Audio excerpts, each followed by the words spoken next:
And for the first time since 2019, there will be fans in the stands for the Little 500 bicycle races at IU's Bill Armstrong Stadium.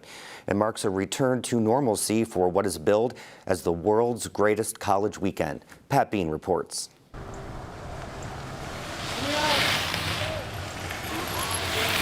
Pablo Fierst Garcia is a Bloomington kid, but he never attended a men's Little 500 race until his freshman year at IU. I had a friend in elementary school, middle school, high school whose sister actually rode. So I went, I think starting in 6th grade, to the women's races for a couple years. After graduating from Bloomington North in 2018, Fierst Garcia joined the Sigma Phi Epsilon fraternity and went to his first men's race, and he was hooked. He joined the team as a sophomore and trained all year for the 2020 race. Then COVID hit, and the university canceled the Little 500. We had a senior on that team who was devastated, and it meant a lot to him and for everyone out here. So it was really sad for them. But for Fierst Garcia and the returning riders, it was back to training. He says the team averages around 150 to 200 miles a week. But we go on long rides in the summer and fall, enjoy the back roads around Bloomington. Come winter and springtime, we start seriously training. We get on our little 5 bikes and do some intervals. So the intensity doesn't really start until like January, February. Those long rides around Bloomington are reminiscent of scenes from the movie Breaking Away.